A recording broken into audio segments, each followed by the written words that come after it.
let's discuss this. Good friend of mine by the name of Zuby. You guys are very familiar with him. He's from the UK.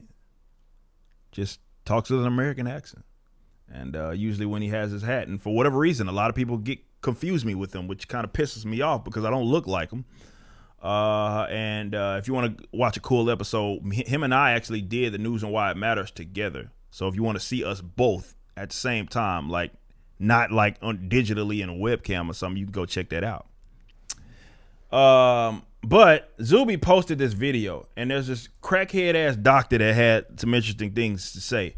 But let's listen to what Zuby had said, because he posted this. This is a discussion here, and he had an appearance on the Black Academic. Let's listen to what he had to say. This is an infringement on my civil liberty. Even jumping on what you were saying, right? We already know that black people are more likely to be hesitant in the UK, in the USA, in different places. So this would literally be like, it's discriminatory in general, but actually it would also disproportionately affect the people who are most concerned about this. And if you want to, yeah, and it breeds more, just last thing, it breeds even more concern and hesitancy, because like, wait, what the hell? Like, if this is about my health and my decisions and my freedoms, like, why are you trying to force me to do this, right? The argument, just the logical, normal, scientific, reasonable argument should be enough, not, okay, well, we've taken all your freedoms. Oh, you want to participate back in society?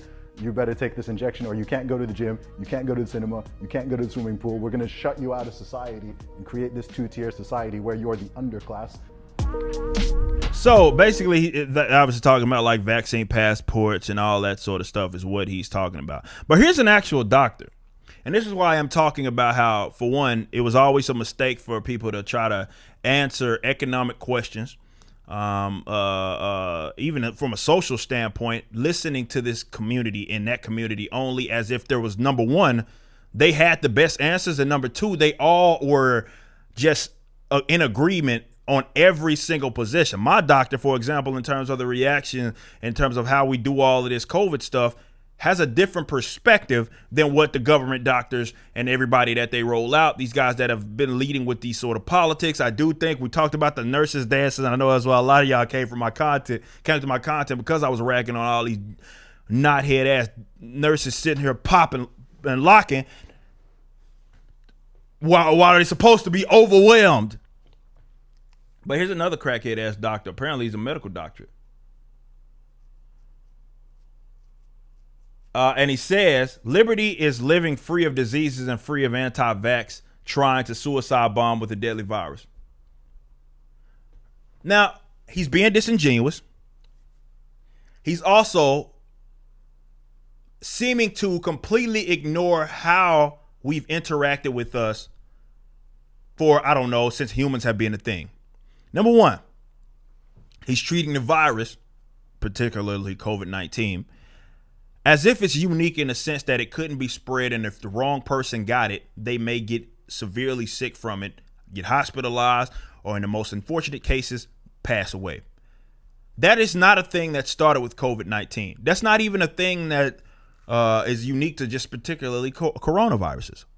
This is a thing that we've accepted that has been a thing for a very long time, particularly even with things that have no cure. I talk about viral pneumonia all the time.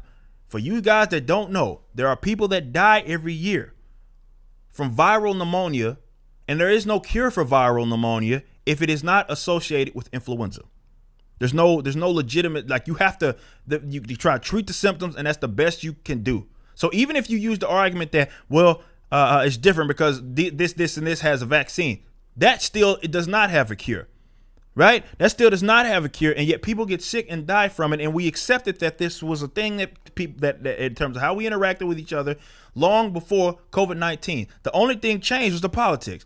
For whatever reason, you guys went completely ape shit and just completely dismissed this idea that, well, people, when you go out there and you interact with other people, there was always a risk that you assumed. So to treat it like, oh, well, suicide bombing, was it suicide bombing before? And if it wasn't your position, shut the fuck up. Shut up. If your position wasn't, well, people need to be able to prove that they have these vaccines. for everything else, right? In order to do anything, because of suicide bombing, if that ain't your position on everything else and wasn't on your position pre-COVID, shut up. Shut up. This is something that is relatively new in terms of how you guys are interacting. And again, it's ahistorical. It doesn't make sense in the context of how we have from a human standpoint, from a societal standpoint, in terms of how we interacted with each other. This is a relatively new phenomenon where now all of a sudden you have a virus with over 99% survival rate for much of the people, like a big group of the populace from a health demographic.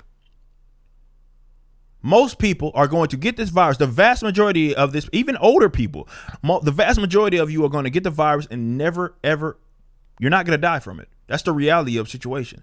Most people are going to get the virus and not be hospitalized for it. That's the reality of the situation if you're in a particular like demographic. So this idea that you would treat this as if, okay, well, liberty rests upon this. Again, I'm pretty sure you didn't have that position anyway. But again, that's also ahistorical, and it just simply does not make sense because it's about risk. That's what it's about. And if you interact with other people, you assume it from that standpoint. Now, it's another thing to have the virus, or any virus for that matter, and knowingly try to, let's say, infect someone with it. That's a completely different concept. But that's not what this man is treating it. He's treating it as if, and much of these COVID's doctors and blue check marks, and they treat it as if everybody's infected with it. Every single person is. You walk around, everybody, you have to assume that you're sick. That's the whole point of the whole mask thing. The whole point of the mask thing is assuming that every single individual is sick. No matter how healthy you are, no matter how you feel, you assume that you are sick. Even people going out and doing things when they have like some slight cold, we took that like it was nothing. Do you guys not understand that if you had the coronavirus associated with a cold, which again, there is no cure for the common cold, by the way, you only treat the symptoms. Do you not understand that if you went out with the cold, you could, or whatever, passing that around, you could infect someone else that inevitably, if they are in a particular health demographic, if they are compromised in that regards, they could get sick and they could die. That was not a new thing. That happened then. That happened with because common cold, that's coronavirus. That happened then. Amount of stuff you would do, you go to work if you had a cold. Some of y'all go work out. Hell, that's what we did. That's what we were taught to do. I'm about to go sweat. Hell, you had a flu. We go sweat out the flu. Sweat it out. It was like it was nothing. So we can even make an argument that, but let's concede that you don't, like there's one thing to knowingly pass an actual deadly virus, not a virus that you may die from, a virus, let's say, that's killing on the upward of 90% of the people that get it. And you have it, you knowingly have it, and then you knowingly go spread it to someone. That's negligence. That's not what we're talking about with a coronavirus. For one, that you treat everybody like you're sick. Most people get it. They're never going to know they even had it, right?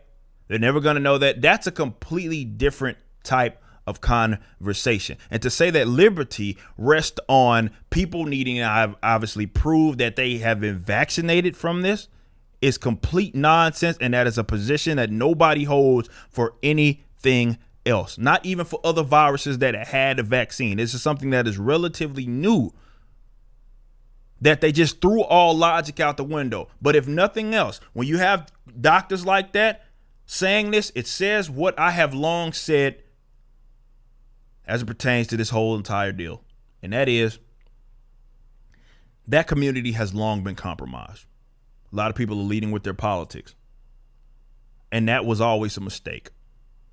But if nothing else, you know that community is compromised, is what the great John Ioannidis, epidemiologist, very respected, that's what he was saying, is that he feared, because you had these ridiculous people who were acting irrational about this, not even looking at or at treating this in a scientific way, it would have people question the science community. And rightfully so, he said that, and it's completely understandable. You're seeing that a lot of people simply are leading with their politics. This ain't got nothing to do with science, and it has nothing to do with being logical. You just watched a clip from my podcast, For Canon's Sake. Catch us live at 12 p.m. throughout the week over at youtube.com/YoungRipper59 and follow us over at odyssey.com/@YoungRipper59. If you want to watch the entire video cast after the show is over, just be sure to become a member on the YouTube channel. Of course, the full audio portion of the podcast is available for free on all major digital platforms, or just visit forcanonsake.com.